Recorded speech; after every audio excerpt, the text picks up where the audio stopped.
அன்னை தகவல் சேனலில் இன்றைக்கி என்ன பார்க்க போகிறோம் அப்படின்னா, தமிழ்நாடு இன்ஜினியரிங் அட்மிஷன் 2024-25க்கு விண்ணப்பிக்கும் நாட்கள் என்னென்ன அப்படிங்கிறத பற்றி பார்க்க போகிறோம். விண்ணப்பிக்க தேவையான தகுதிகள் என்ன அப்படிங்கிறத பற்றி பார்க்க போகிறோம். விண்ணப்பிக்க தேவையான ஆவணங்கள் என்னென்ன வேணும் அப்படிங்கிறத பார்க்குறோம்.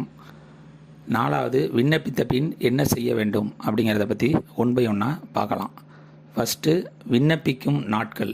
Issue of notification, commencement of online registration, filling of application, uploading of original certificates. Online registration 6/5/2024 அன்னைக்கு ஓப்பன் பண்ணியிருக்காங்க. என்றைக்கு முடியுது அப்படின்னா 12/6/2024. அதாவது last date for registration of online application, last date for uploading documents 12/6/2024 அப்படின்னு சொல்லியிருக்காங்க. இந்த டிஎன்இஏக்கு விண்ணப்பிக்கிறவங்க அவங்களுடைய ஒரிஜினல் டாக்குமெண்ட்ஸை வச்சு தான் அப்லோட் பண்ணணும் அப்படின்னு சொல்லியிருக்காங்க. அதனால் யாரும் அவசரப்பட வேணாம். அவங்களோட டிசியை வாங்கிட்டு 10th mark sheet, 12th mark sheet இதெல்லாம் ஒரிஜினல் வந்ததுக்கப்புறம் விண்ணப்பிக்கிறது நல்லது. அடுத்து செகண்ட் பாயிண்ட்டு, விண்ணப்பிக்க தேவையான தகுதிகள். யார் யாரெல்லாம் இந்த டிஎன்இஏக்கு விண்ணப்பிக்கலாம் அப்படின்னா, டிஎன்ஹெச்எஸ்சி அதாவது தமிழ்நாடு ஹையர் செகண்டரி சர்டிஃபிகேட் வாங்கினவங்க இதுக்கு விண்ணப்பிக்கலாம் அப்படின்னு சொல்லியிருக்காங்க. அதாவது நம்ம தமிழ்நாட்டில் +2 மேக்ஸு மெயின் சப்ஜெக்டாக எடுத்து படித்தவங்க இதுக்கு விண்ணப்பிக்கலாம் அப்படின்னு சொல்கிறாங்க. இதை தவிர CBSE central board of secondary education +2 முடித்தவங்க இதுக்கு விண்ணப்பிக்கலாம் அப்படின்னு சொல்கிறாங்க. இதை தவிர ICSE Indian certificate of secondary education முடித்தவங்க இதுக்கு விண்ணப்பிக்கலாம் அப்படின்னு சொல்கிறாங்க. அதர்ஸ் அப்படின்னும் ஒன்று போட்டிருக்காங்க. இப்போ டிஎன்இஏக்கு இப்போ அட்மிஷன் எதுக்கு ஓடிக்கிட்டுருக்கு அப்படின்னா +2 முடித்தவங்களுக்கு ஓடிக்கிட்டுருக்கு.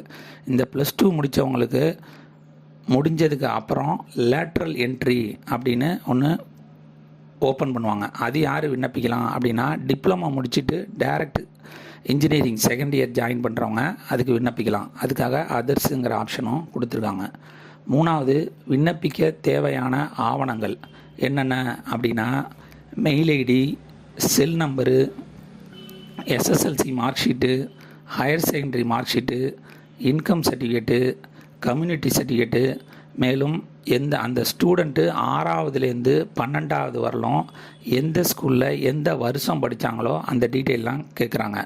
சில பேர் 6வதுலேருந்து 8வது வரலும் கவர்மெண்ட் ஸ்கூலில் படிச்சிருப்பாங்க. 9வது 10வது கவர்மெண்ட் எய்டடில் படிச்சிருப்பாங்க. 11th 12th நிறையா மார்க் வாங்கணுங்கிறதுக்காக ப்ரைவேட் ஸ்கூலில் படிச்சிருக்கவும் வாய்ப்பு இருக்குது. அதனால் அவங்க படித்தது கவர்மெண்ட் எய்டடா ப்ரைவேட் ஸ்கூலா அப்படிங்கிறத கரெக்டாக பார்த்து போடுங்க. அதை தவிர மெயில் ஐடிங்கிறது அந்த ஸ்டூடெண்ட்டுக்கு தனியாக ஒரு செல்லு வாங்கி கொடுக்கறது நல்லது. ஏன் அப்படின்னா, இந்த டிஎன்இஏ மற்றும் மற்ற எக்ஸாமுக்கு எதுக்கு அப்ளை பண்ணிங்கனாலும் அதுக்கப்புறம் ஃபாலோ அப்புக்கு மெயில் ஐடி கண்டிப்பாக கொடுக்கணும். அந்த மெயில் ஐடிக்கு தான் அடுத்து என்ன வரும், அதாவது ரேண்டம் நம்பருங்கிறது எப்போ வரும், ரேங்க் லிஸ்ட்டுங்கிறது எப்போ வரும், காலேஜ் சூஸ் பண்ணுறது எப்போ வரும் அப்படிங்கிற டீட்டெயிலாம் இந்த மெயிலுக்கு தான் அனுப்புவாங்க.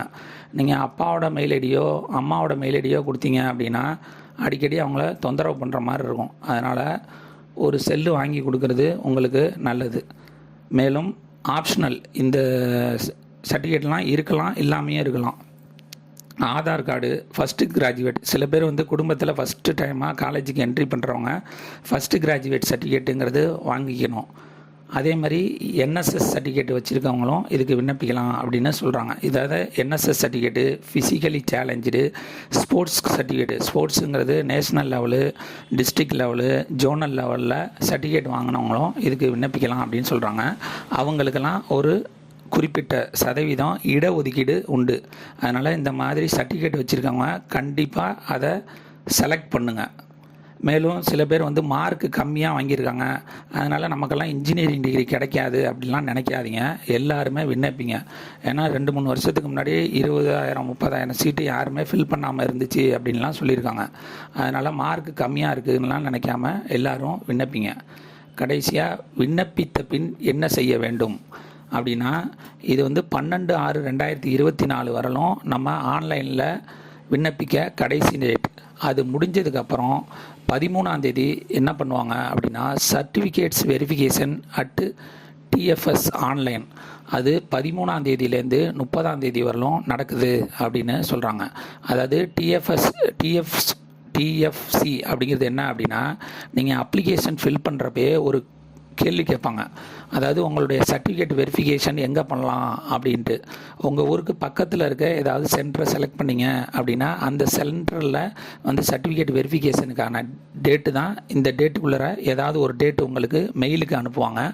அந்த டேட்டில் நீங்கள் சர்டிஃபிகேட் ஒரிஜினல்லாம் எடுத்துகிட்டு போய் காமிச்சு ஓகே பண்ணலாம். அடுத்தது பப்ளிகேஷன் ஆஃப் ரேங்க் லிஸ்ட் எப்போ விட்றாங்க அப்படின்னா 10/7/2024 அன்னைக்கு ரேங்க் லிஸ்ட்டுங்கிறது விட்றாங்க. அதுக்கு அடுத்தது கடைசியாக கிரிவன்ஸ் அப்படின்னு போட்டிருக்காங்க. அதாவது குறைகளை நிவர்த்தி செய்தல். நீங்கள் அப்ளிகேஷன் ஃபார்ம் ஃபில் பண்ணுறப்ப ஏதாவது தப்பு பண்ணியிருந்தீங்க, இல்லை ஸ்கூல் பேரை தப்பாக போட்டிங்க, இல்லை எமிஸ் நம்பரை தப்பாக போட்டிங்க அப்படிங்கிற மாதிரி ஏதாவது சின்ன சின்ன தவறுகள் இருந்துச்சு அப்படின்னா அதை 11/7/2024 20/7/2024 நிவர்த்தி பண்ணிக்கலாம் அப்படின்னு சொல்லியிருக்காங்க. மேலும் இந்த டிஎன்இஏ பற்றிய சந்தேகங்கள் ஏதாவது இருந்துச்சு அப்படின்னா 1800-425-0110 அப்படிங்கிற நம்பருக்கு கால் பண்ணுங்கள் அப்படின்னு சொல்லியிருக்காங்க.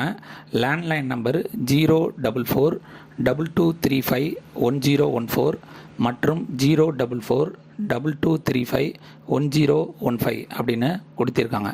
விண்ணப்பித்து இன்ஜினியர் ஆக. நன்றி, வணக்கம்.